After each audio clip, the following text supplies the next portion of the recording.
Hello friends, welcome back to my channel dynamics academy. My name is Uday Dey. So आज हम करने जा रहे हैं वर्क पावर एनर्जी के न्यूमेरिकल्स।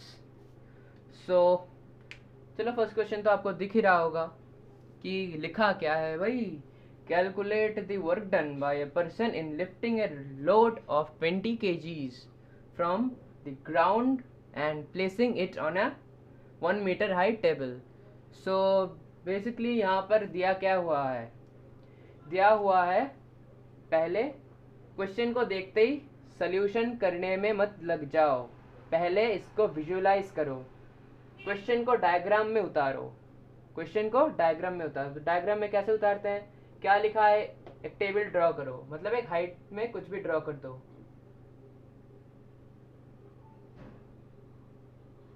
ये कर दी मैंने टेबल। पता है ड्राइंग बुरी है। इसका हाइट कितना है, 1 मीटर। हाइट है 1 मीटर और वेट कितना है एक बॉडी का, एक बॉडी यहाँ है वो है 20 kgs। इस बॉडी का वेट है 20 kgs। इसको यहाँ लाना है, सो यहाँ पर तुमने इसको रखा, इस 20 kgs को यहाँ रख दिया। सो यहाँ से यहाँ रखने पर तुम्हें कितना वर्क करना पड़ा, कितनी एनर्जी इनमें इन्वेस्ट करनी पड़ी। सो वही पूछा है यहाँ। Calculate the work done, work done मतलब एनर्जी। वर्क एनर्जी थ्योरम के अकॉर्डेंस में हम कह सकते हैं कि जितना तुमने वर्क किया एक बॉडी पर, उतना ही तुमने एनर्जी डिलीवर किया उस बॉडी पर। सो चलो भाई, यहाँ पर क्या दिया हुआ है, मास कितना, मास होगा 20 kgs। इसमें कोई शक वाली बात नहीं है। सो 20 kgs और हाइट कितना दिया हुआ है, 1 मीटर। हाइट 1 मीटर, कुछ दिख रहा है, mh। और ग्रेविटी इस डायरेक्शन में, gravity which is equals to 9.8 metre per second square. So basically हम यहाँ 10 लेके करते हैं। You can take anything you want, 10 भी ले सकते हो, 9.8 भी ले सकते हो, दैट डिपेंड्स ऑन यू। अगर क्वेश्चन में लिखा है कि 9.8 लेना है तो 9.8 ही लेना है, और अगर क्वेश्चन में लिखा है कि सिर्फ 10 लेना है तो 10 ही लेना है, और नहीं लिखा है तो आप 10 भी ले सकते हो, कैलकुलेशंस ईजी होगी। सो यहाँ क्या है, we know that W equals to mgh। यहाँ पर W लिखा है work done, because work energy theorem में मैंने कहा ना कि एनर्जी और वर्क इक्वल होती है।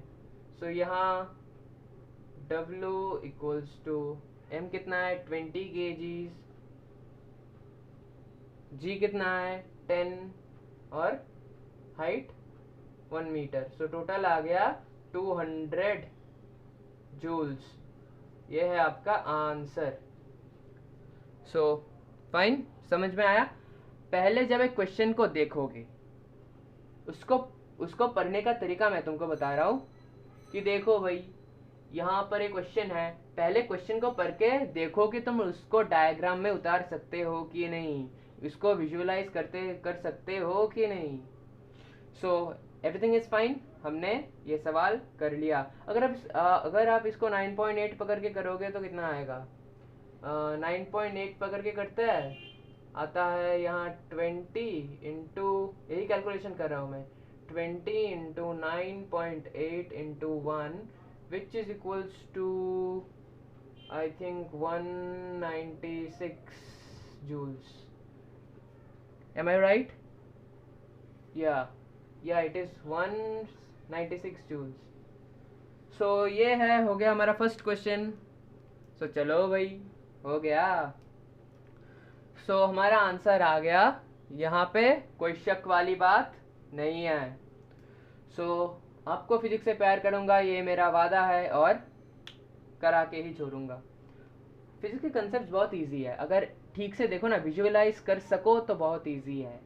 सो देखो, फर्स्ट क्वेश्चन हो गया। So let's move to next question. So ये आ गया हमारा नेक्स्ट क्वेश्चन।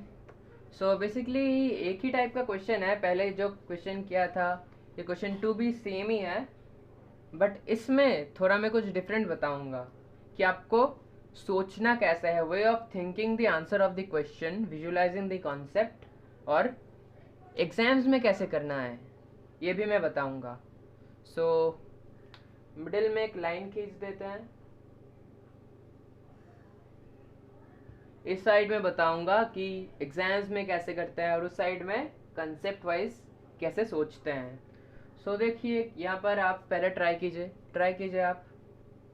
क्या लिखा है? Calculate the work done bye a student lifting A 0.5 kg of book from the ground and keeping it on a shelf.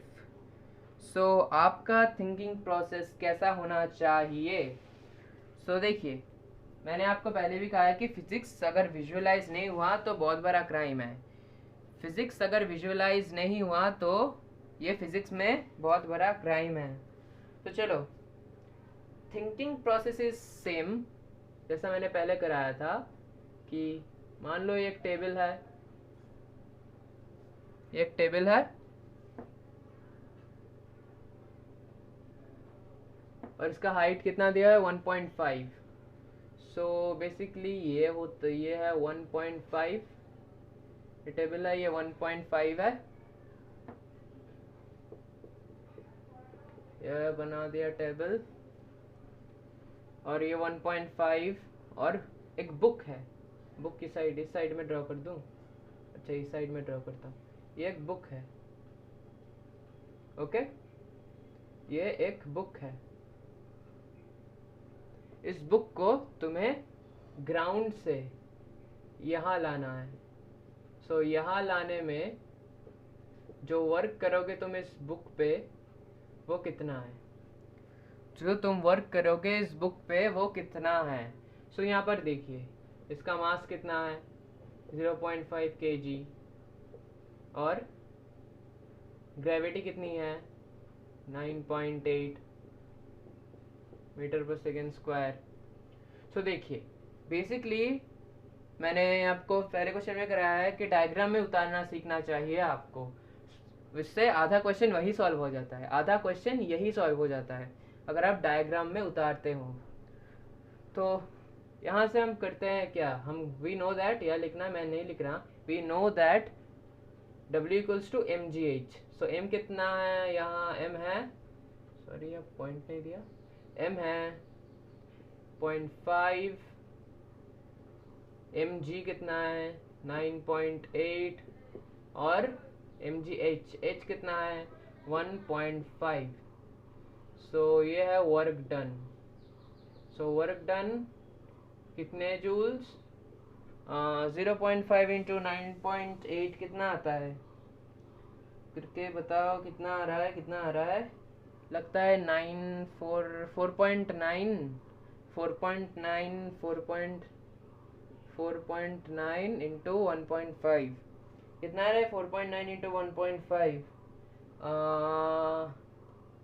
1.5 आ रहा है 7 पॉइंट समथिंग, 7.35 जूल्स। सो ये होगा आपका आंसर। आप 10 लेकर भी कर सकते हो, 10 लोगे तो ज़्यादा इजी होगा। सो ये आ गया आपका आंसर। सो अब आप एग्जाम्स में कैसे करेंगे? ये तो रफ में कर लेना, ये रफ में कर लेना। अब आप एग्जाम्स में कैसे करेंगे? सो एग्जाम्स में बेसिकली आप करेंगे कुछ ऐसे लिखना है आपको। गिवन फिजिकल क्वांटिटीज, मास, आप मास ऑफ द बुक भी लिख सकते हो, या एम से भी रिप्रेजेंट कर सकते हो। m 0.5 kg, हाइट 1.5 मीटर, और ग्रेविटी 10 लो या 9.8 लो, कोई बात नहीं।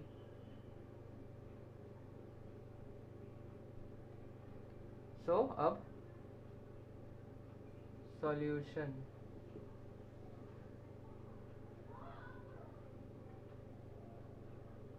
वी नो दैट फोर्स को अगर मेजर करना है, so force equals to M G. यहाँ पर ग्रेविटी से, यहाँ पर ग्रेविटी है इसलिए जी। अगर ग्रेविटी नहीं होता, एक्सेलरेशन होता, तो ये ए होता है। ये है ग्रेविटेशनल एक्सेलरेशन। तो समझ आ रही है बात? समझ आ रही है बात? सो हम इसको F equals to M G लिख सकते हैं, इसमें कोई शक वाली बात नहीं है। सो फोर्स लिख दिया। m कितना है भाई? m है 0.5 kg। मज़ा आ रहा है ना? ऐसे ही कंसेप्ट्स को धीरे से धीरे इजी से इजी करते जाएंगे हम। 0.5 kg के साथ क्या मल्टीप्लाई होगा? mg। कितना है? 9.8। 9.8 कैलकुलेट करो कितना होगा? 4.9 न्यूटन। आ गया? सो फिर से now we also know that work equals to force into displacement। हाँ या ना? हाँ या ना? Work equals to force into displacement. आप ऐसे इमेज करके भी कर सकते हो, कोई शक वाली बात नहीं है। So work equals to force कितना भाई? 4.9।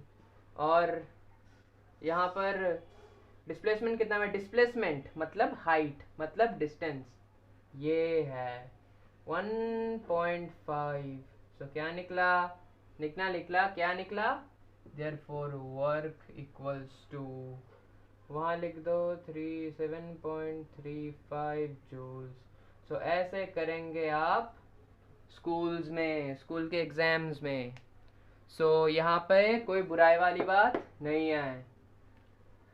सो चलो let's move to next and next question. तो चलिए, शायद आपको कोई डाउट नहीं है। सो थोड़ा फील आ रहा है, फिजिक्स का फील आ रहा है? हाँ, ये थोड़ा गंदी ड्राइंग है, मुझे पता है। नेक्स्ट टाइम से बहुत अच्छा ड्रॉ करूँगा, प्रॉमिस है, आई प्रॉमिस यू, अच्छा ड्रॉ करूँगा। So next question. सो दोस्तों, नेक्स्ट क्वेश्चन ये है, क्वेश्चन नंबर 3। चलो पढ़िए। आप सोच रहे कि मैंने ये क्यों बनाया है? What is the reason? ये मैंने विजुअलाइज करने के लिए बनाया है। तो चलो, क्वेश्चन क्या है? A block of mass 1 kg slides down an inclined plane of inclination 30 degrees. अरे भाई साहब, डिग्री? ये क्या है? नहीं, डिग्री तो मैं नहीं कर सकता। ये डिग्री क्यों दिया है? ये डिग्री असल में कुछ नहीं, यहाँ का जो एंगल है वही दिया हुआ है 30 डिग्रीज। तो अब पूछो भाई, तू कैसे कराएगा? ये करा देंगे, सिर्फ देखते जाओ, जस्ट वेट एंड वॉच। सो यहाँ पर 30 डिग्रीज एंगल है, कोई शक वाली बात नहीं है। So find the work done by the blocks weight. एक ब्लॉक है इस पोजीशन पर, मान लो इस पोजीशन पर, वो यहाँ से यहाँ तक स्लाइड कर रहा है थ्रू 50 सेंटीमीटर। मैं ड्रॉ कर देता हूँ आपके लिए। मान लो यहाँ एक ब्लॉक है। क्या है? ब्लॉक है। ये पोजीशन ए है और ये ब्लॉक यहाँ तक स्लाइड करता है, यहाँ तक स्लाइड करता है, ये पोजीशन बी है। सो इनके बीच में जो डिस्टेंस है, ये जो डिस्टेंस है ये है 50 centimetre, which is equals to 0, sorry, which is equal to, आ रहा है क्या? आ रहा है क्या? हाँ बिल्कुल आ रहा है, हाँ, 0.50 मीटर। सो मैंने यहाँ कन्वर्ट कर लिया। सो इनके बीच में डिस्टेंस है 50 सेंटीमीटर। तो भाई एंगल कितना है? एंगल है 30 डिग्री। तो इससे हम क्या समझे भैया? इसका मास है 1 kg, इसका मास है 1, चलो m लिख देता हूँ, मास लिख देता हूँ, मास है 1 kg, इसका मास है 1 kg। तो अब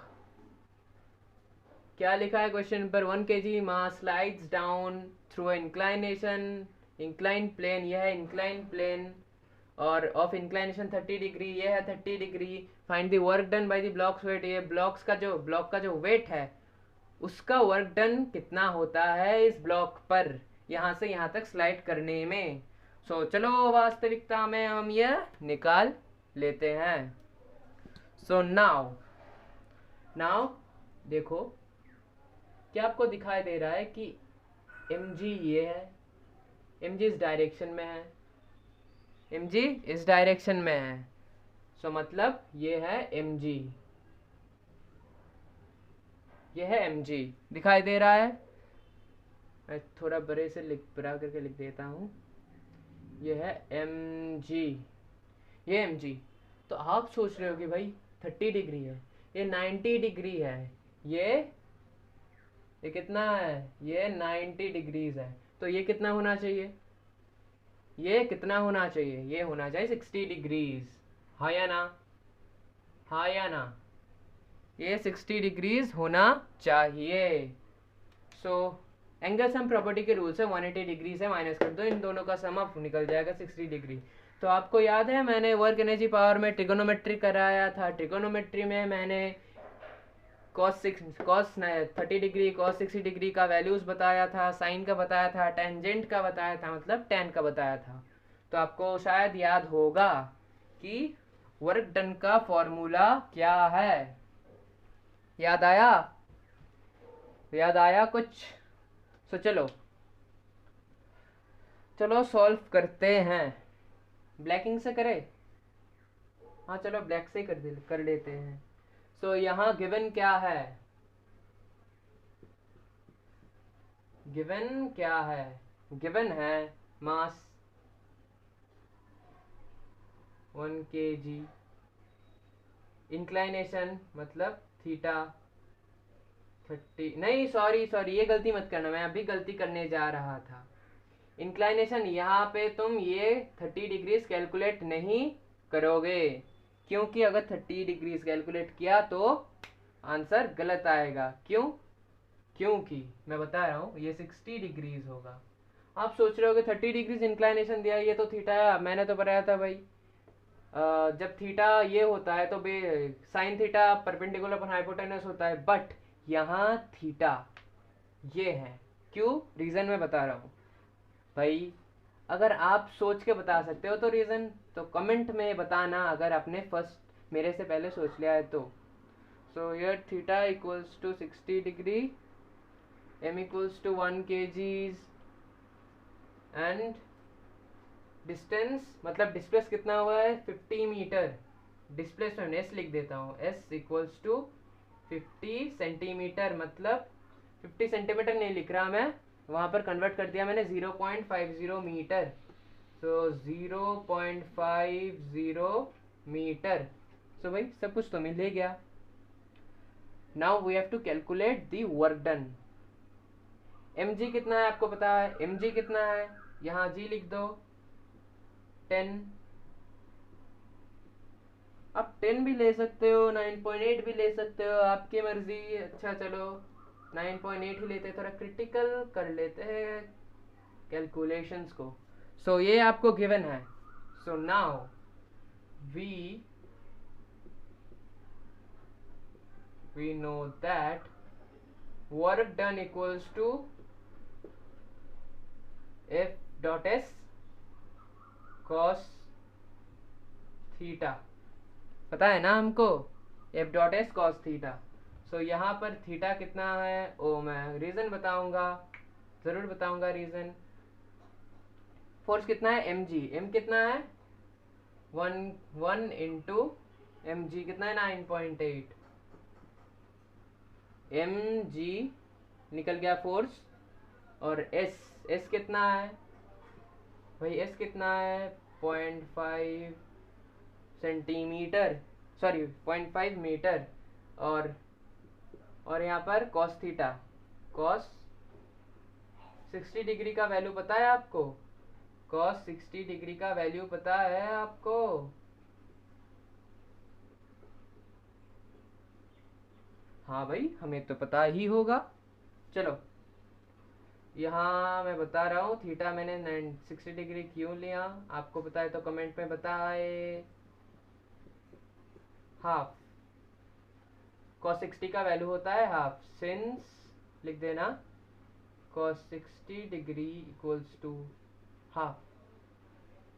सो यहाँ पर वर्क डन कितना आता है, वर्क डन कितना आता है, कैलकुलेट करो। 9 इंटू 1 9.8, 0.5, 2 कैंसिल 4.6, देन यहाँ पर कैलकुलेट करके कितना आ रहा है, कितना आ रहा है 9.8 इंटू 0.5 कितना आ रहा है 2 पॉइंट समथिंग, 2.45 जूल्स आ रहा है। सो यही है आपका आंसर, 2.45 जूल्स आ रहा है। So let's move to this concept, मैंने 60 डिग्री क्यों लिया। सो अभी आपको समझाऊंगा कि मैंने 60 डिग्री क्यों लिया। सो बेसिकली मैंने 60 डिग्री लिया क्योंकि मैंने क्या कहा था आपको कि थीटा क्या होता है, वर्क एनर्जी पावर चैप्टर में वर्क डन में थीटा क्या होता है, the angle between force and displacement, angle between force and displacement is called theta. So यहाँ पर एंगल मैं बता रहा हूँ, फोर्स किस डायरेक्शन में लग रहा है, mg, यहाँ इस डायरेक्शन में फोर्स, देखिए फोर्स इस डायरेक्शन में, यहाँ लिख रहा हूँ फोर्स इस डायरेक्शन में mg which is equals to f, force के बराबर है mg। और डिस्प्लेस किस डायरेक्शन में हो रहा है, डिस्प्लेस इस डायरेक्शन में हो रहा है, देखिए डिस्प्लेस इस डायरेक्शन में हो रहा है और यहाँ पर mg इस डायरेक्शन में, मतलब फोर्स इस डायरेक्शन, डिस्प्लेसमेंट इस डायरेक्शन, तो बीच का एंगल क्या है, यहाँ पर है बीच का एंगल 60 डिग्रीज। यहाँ पर जूम करके देखो, यह है 60 डिग्रीज।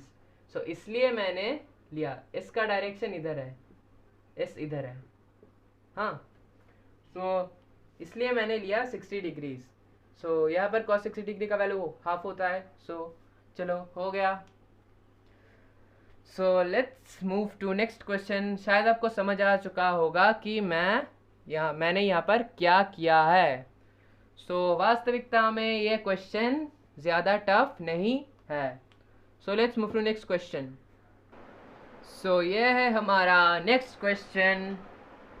सो क्वेश्चन नंबर 4। सो चलो जल्दी जल्दी करते हैं, क्या है क्वेश्चन में, the velocity of a body moving in a straight line. पहला सेंटेंस पढ़ते पढ़ते डायग्राम हो जानी चाहिए।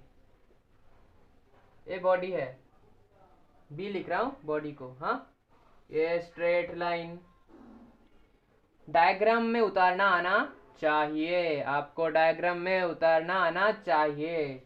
अगर डायग्राम में उतार नहीं सके तो मैथ्स में, मतलब न्यूमेरिकल करने में प्रॉब्लम हो सकती है, इसमें कोई शक वाली बात नहीं है। So let's move. A body moving in a straight line is increased, velocity के साथ, एक v वेलोसिटी के साथ ये मूव तो कर रहा है भाई, तो इज इंक्रीज्ड, उसका वेलोसिटी इंक्रीज्ड होता है by applying a constant force. A constant force, एक फोर्स इस डायरेक्शन में लगता है इसको, विच इज कांस्टेंट, के लिख रहा हूं, हाँ, के लिख रहा हूं, विच इज कांस्टेंट, इस डायरेक्शन में फोर्स लग रहा है कांस्टेंट, ये इस साइड में मूव कर रहा है। तो फॉर सम डिस्टेंस, ये जब फोर्स का धक्का लगा तो ये मूव किया इस डिस्टेंस तक, जब तक इसने यहां से इस डिस्टेंस क्रॉस किया, ये मैं कुछ और कलर से बना देता हूं, ये डिस्टेंस क्रॉस किया, ये ये है ए पोजीशन, ये पोजीशन है, और ये ए डॉट, और ए डॉट ए डैश पोजीशन है। सो यहां से यहां तक आने में जो काइनेटिक एनर्जी, यहां से यहां तक जो काइनेटिक एनर्जी इसको चाहिए थी, वो क्या है, क्वेश्चन में लिखा है वो क्या है, वो क्या यहाँ से जो फोर्स का काम था, I mean the work done by the force is equal to the change in kinetic energy from this position to this position, क्या ये इक्वल है, इसको हमें प्रूव करना है, तो ये आपको आना चाहिए। सो नाउ हमें प्रूफ करना है कि ये बॉडी जब यहाँ से यहाँ तक जाता है, तो यहाँ से यहाँ तक जब इसका वेलोसिटी बढ़ती है कांस्टेंट फोर्स के वजह से, फोर्स के वजह से इसका वेलोसिटी क्या बढ़ जाती है, तो उस वेलोसिटी को बढ़ाने में इस डिस्टेंस तक जो काइनेटिक एनर्जी कंज्यूम हुई है वो इस फोर्स के वर्क डन के इक्वल है, ये फोर्स के वर्क डन की इक्वल है ये काइनेटिक एनर्जी, ये हमें प्रूफ करनी है। सो आई थिंक आपको बात समझ में आई। So let's proof.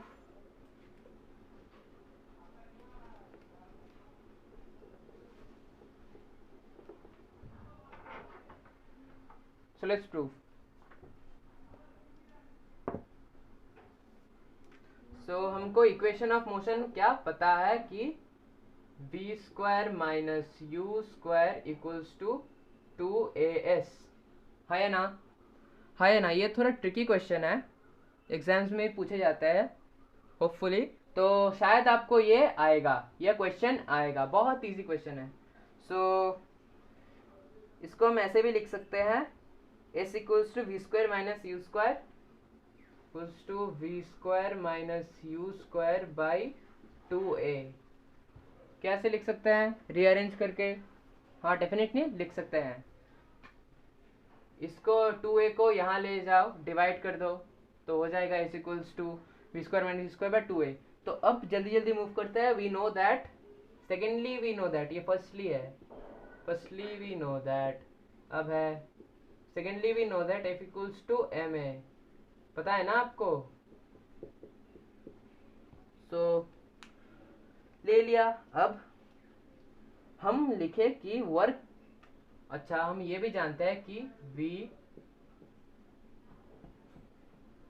we also know that work equals to force into displacement। कुछ दिखा तुम्हें, कुछ दिखा।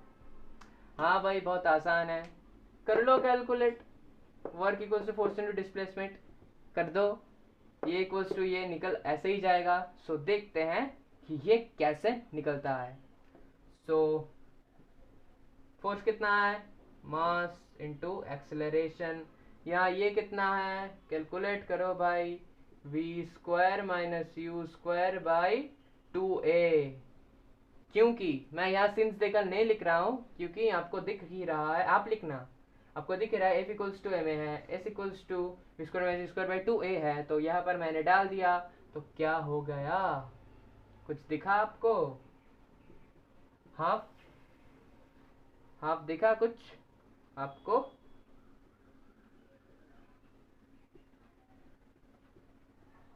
कुछ दिखा भाई, कुछ दिखा, हाँ भाई हमको सब कुछ दिखा। तो लो हमारा प्रूफ तो हो ही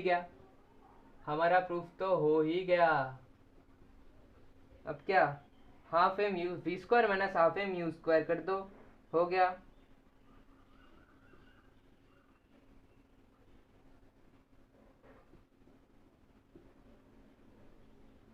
तो देयरफॉर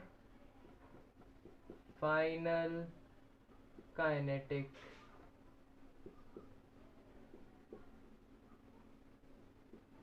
दिख रहा है क्या, हाँ चलो मिटा कर देता हूँ,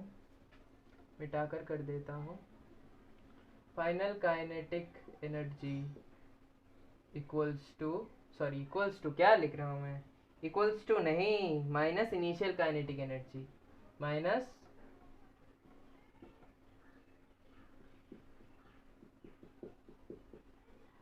kinetic energy. So proved, prove हो गया, proved. So let's move to next question, hope you have understand. So चलो नेक्स्ट क्वेश्चन ये है, तो चलो इसका सोल्यूशन कर देते हैं। सो क्या क्वेश्चन है, बहुत छोटा सा क्वेश्चन है, बहुत इजी क्वेश्चन है, very easy question. So find the velocity of a body of mass 100 grams having a kinetic energy, के मतलब काइनेटिक एनर्जी ऑफ 20 जूल्स। सो भाई बहुत इजी है यार। गिवन क्या है, गिवन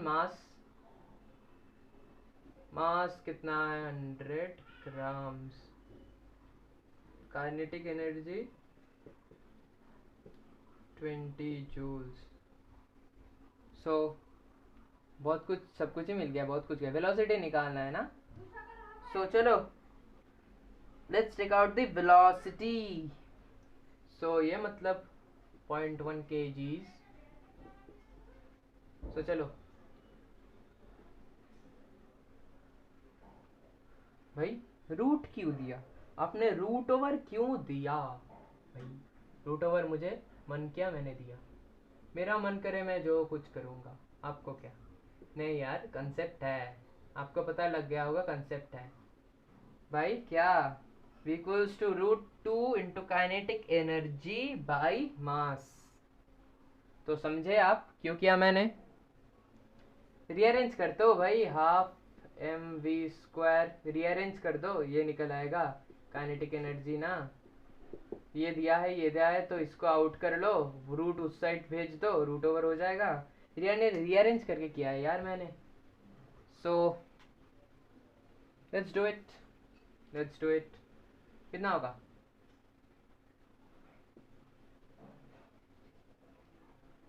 टू इंटू 20 बाई 0.1 कितना आ रहा है? करीब करीब से यहाँ पर 20 जाएगा, 20 जाके मीटर पर सेकंड में कुछ आएगा 20। हाँ आ गया भाई। Therefore velocity equals to 20 metre per second. अरे आंसर आ गया आपका भाई का। चलो हो तो गया। Next question, let's move to next question, hope you have understood this one. So यहाँ पर ये आंसर आएगा, इसमें कोई शक वाली बात नहीं है और कोई बुराई वाली बात नहीं है। तो होपफुली आपको फिजिक्स बहुत अच्छा लग रहा होगा। जितना ये क्वेश्चंस देखने में भयानक है, उससे उनके आंसर्स बहुत आसान हैं। सो समझ में आया क्या? हाँ ना बोल यार, समझ में आया क्या? चलो let's move to next question. So फिर चलो आज और क्वेश्चंस नहीं करते हैं, ये लेक्चर 1 है। सो न्यूमेरिकल्स, वर्क एनर्जी पावर के न्यूमेरिकल्स के लेक्चर 2 में हम और भी ज़्यादा न्यूमेरिकल्स करेंगे। सो आज का वीडियो यहीं एंड करता हूँ। होपफुली आपको ये पांचों न्यूमेरिकल आसानी से समझ में आया होगा। और इन न्यूमेरिकल्स, ये न्यूमेरिकल्स अगर आपको टफ लग रही है तो इसमें शक वाली बात है, इसमें शक वाली बात ज़रूर है, क्योंकि ये न्यूमेरिकल्स जो मैंने कराया है बहुत बहुत बेसिक से सवाल है, बहुत इजी है। बेसिकली आप ये फॉर्मूला याद रखना, ये फॉर्मूला